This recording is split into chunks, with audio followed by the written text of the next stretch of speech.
coming at you from my bedroom floor today, aka my favorite spot to film. And that is because I feel like it's very intimate but casual and fun. For today's topic, I really want it to feel like I'm talking to a friend on my bedroom floor about life. Honestly, I'm super excited to talk about this in a video, and I've wanted to talk about this for almost a year, but I also needed to wait until it was the right season, time, and also I wanted to wait until I had experienced it enough times to really gain my perspective. But first, I am Makayla. Welcome to my channel. If you are new here, it would mean the world to me if you hit that red subscribe button down below. We really are like one big family on this channel with lots of love to go around, and it's never too late to join. All you have to do is hit subscribe. Alright, let's talk about waxing your vagina.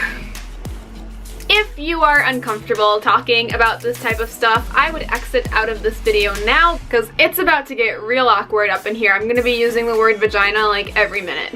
But I do want to state right now that before I had ever gotten a bikini wax, I did watch a lot of these videos online and they did help me and overall made me feel a lot more better about the experience. The goal of this video is to help you understand the experience, what it's really like, and to answer any questions. I'm going to start off by explaining the process, talking about aftercare, and then diving into those commonly asked questions. However, before we get started, I do just want to create a disclaimer that I am in no way a licensed cosmetologist. Is that what they're called? Cosmetologist? I should look it up first. But you know, winging it. I am not licensed. I did not go to school for this. I am in no way a professional in the realm of waxing human beings. This is just my experience and I would like to share it with you in hopes of helping somebody else if they are debating whether or not to get a bikini wax for the first time. So I got my first bikini wax almost a year ago. It was right before my trip out to California for the first time and I was super nervous. It helped knowing that YouTubers like Lindsay and Megan Hughes upload videos about what a bikini wax is like. And it also helped that I brought a friend along with me for the first time. She wasn't in the room with me, but she was nice enough to wait in like the waiting room out front. It was a fun experience. It was a grand old time. There are three types of bikini waxes. There's bikini, modified, and Brazilian. It's kind of in stages. So the first type of a vagina wax is just your bikini area, meaning like your upper inner thighs.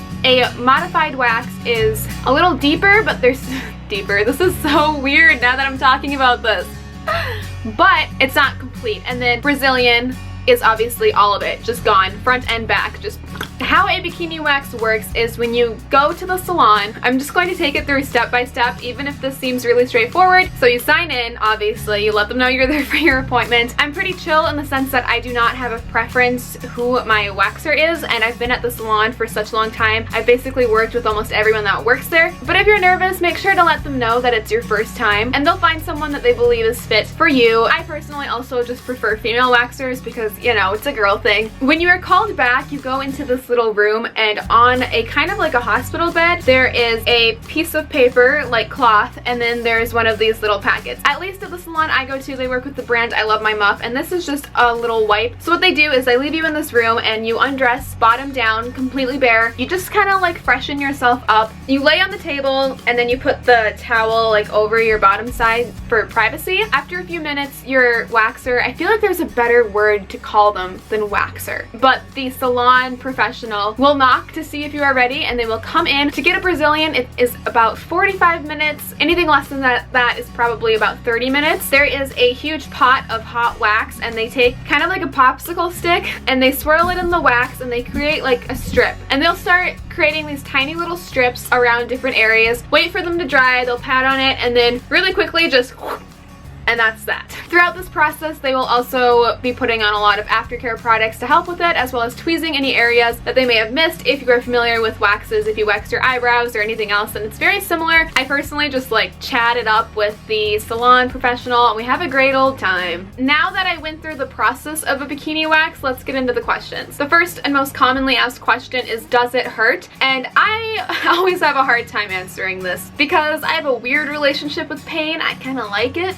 Yes, it does hurt in the fact that you are literally ripping hairs out of your body in a very sensitive area, but I will say that you become kind of numb to it. Like, it doesn't hurt because it goes by fast, and there are only certain areas, like inner vagina, I think, that is most painful. And the part that least hurts but is like still the weirdest to me is that if you get a full Brazilian, at the end they will ask you to flip over and they will wax like in between your buttocks. I can't believe I just said that. Butt cheeks. It's the weirdest part for me. I bring it up every time. I'm like, I don't know why, but this part is uncomfortable. And I think it's because that's like a part of your body that you personally just cannot look at, so you have no idea what it looks like to somebody else, and you're just like hoping everything is fine. That part does not hurt, it's weird, but I would say obviously it will hurt because you are ripping hairs out of your body, but the pain is manageable. I do not find tattoos painful. I do not find tweezing my eyebrows painful. This is a little painful, but I also look forward to it, which ties into my second question: how often do you get them? And I get mine about once a month, so it goes off of the cycle of your hair growth. What a salon will most likely tell you is that come in for your wax the week after your period, and then give it a month to let your hair grow back, so that when you need your wax the most, you will be on your period, and then right after that you can like get a wax.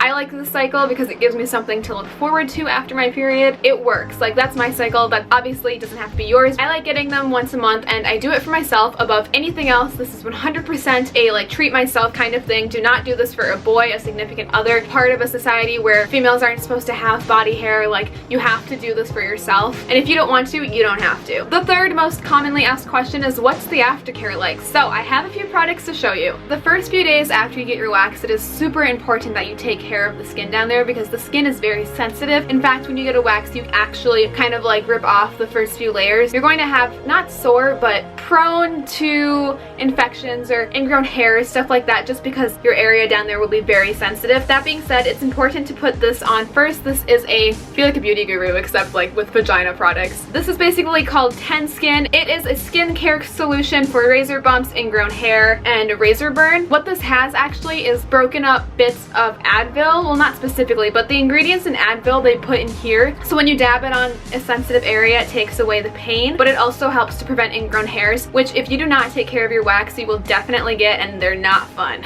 You want to make sure that you are applying this at least twice a day after your wax. It has a little like roller ball on it, so you just kind of roll it on. This is super important. The salon that I go to also really emphasizes this kind of like 3-product piece, and this is for directly after your shower. So how this works for aftercare is you start off with number 1, which is clean, and it's just like a little soap with 100% natural ingredients, because your skin is obviously very sensitive down there. It's kind of like your face. You don't want to put hard chemicals on it. So you wash the area using this. After you rinse that, then there's a purifying mist spray that you spray on the area just to make sure that it stays moisturized. There is a soft lotion that you put on afterwards, and these 3 products are super important throughout the month just to make sure that you are keeping the area clean and well taken care of. And the third most important, in my opinion, aftercare piece is a scrub of some sort. So I've been using this Bath & Body Works lavender scrub. It's a sugar scrub, and this is just to really get rid of any dead skin that's down there. A lot of the time when you get a wax, you can rip off the hair, but the hair won't come completely out of like your skin follicle, so it'll just be sitting in there, and that creates kind of like a false ingrown hair, where instead of like, this is so gross, and this is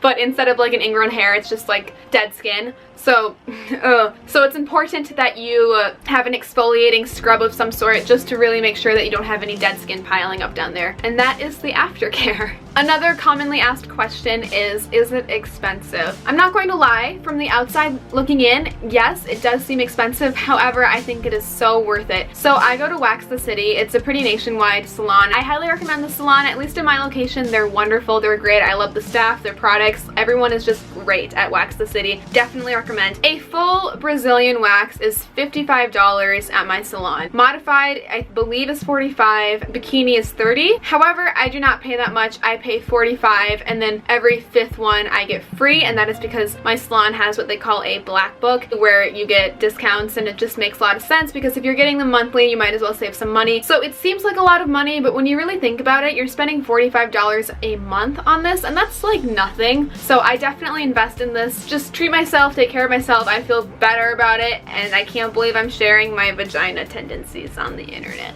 And overall, the last big question that I know is commonly asked is, would you recommend it? And I would. Honestly, I think this is the best type of care for hair down there. As a girl, there are so many options. You can shave, you can wax, you can use those weird products, Nair or Veet. But if you want to remove your hair somehow, I think bikini waxes are the way to go. However, at the same time, I understand that this is not for everyone, and maybe it's not for you, but it is for some people. And for those that are considering getting a bikini wax for either a trip coming up or anything, I just think this is such a great option, and it's something that you don't really have to do every single day. If you shave, you gotta do that like every 2 days or so. This is more like a monthly routine, and it's wonderful. Anyway, that is all that I have for you today. I hope that you enjoyed this odd video and you found it beneficial, helpful, and that It wasn't too weird. Make sure to give this video a thumbs up if you did enjoy, and let me know your thoughts in the comments down below. I'm always so curious to know what you guys are thinking. With all that being said, I'll see you in my next video. Bye!